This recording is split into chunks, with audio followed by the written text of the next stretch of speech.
Nexweşiya Covid-19 Enqere di serî da li hemû bajarên Tirkiyê dezgeh û sektorên biçûk xistiye nav tengasiyeka mezin.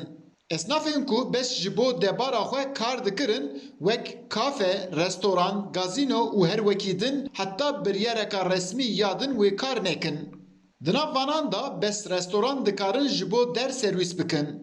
Li ber bergiriyên pandemiyê hemû sînema, şano, sektorên kêfxweşiyê hatin girtin. Yên ku di vî warî da nêrînên xwe diyar dikin, dibêjin pêwîst e ku dewlet alîkarî bide wan. Devletin şöyle her sektöre yaptığı işte kısa çalışma ödeneği işte uzadı. Devlet dibêje em dê alîkarî bidin sektora. Lê du meh derbas bûn heta niha tiştek çê nebûye. Bes baş hata paşxistin û nîv maaşî xebatkaran tê dayîn. Em wek sektora sînemayê wana zêde erdî nabînin. Pêwîstî bi çareseriyekê giştî heye.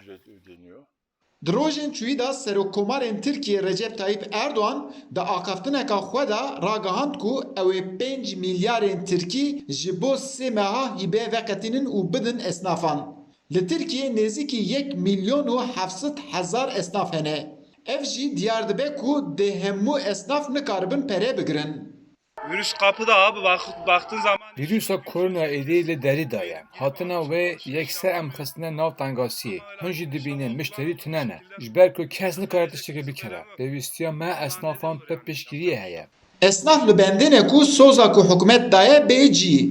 Li gorî vê sozê her esnaf wê serê mehê 1000 lîrayê Tirkî bigirin. Lê hin esnaf dibêjin em vî pereyê naxwazin. Bila dewlet deynê me yê krêdî baş te bavêje. Valla aldığımız ürünler pahalı. Bi rastî malê ku em dikirin gela giranin. Lê em nikarin giran bifirûşin mişteriye. Vê gewê jî ev nakirin. Deynê me yê krêdiyê heye û em tengasî dane. Lazim e çareseriyek bê çêkirin. Li Tirkiye belavbûyîna nexweşiya Covid-19 her roj zêdetir dibe. Li gorî hejmarê herî dawî 17,021 kes ji vê nexweşiyê miriye û nêzîkî 2 milyon kes jî bi vê nexweşiyê ketiye. Ev tablo di her warî da li ser rewşa hemû sektorên aboriyê bandoreka nebaş vedide. Eyüp Demir, Dengê Amerîka, Enqere.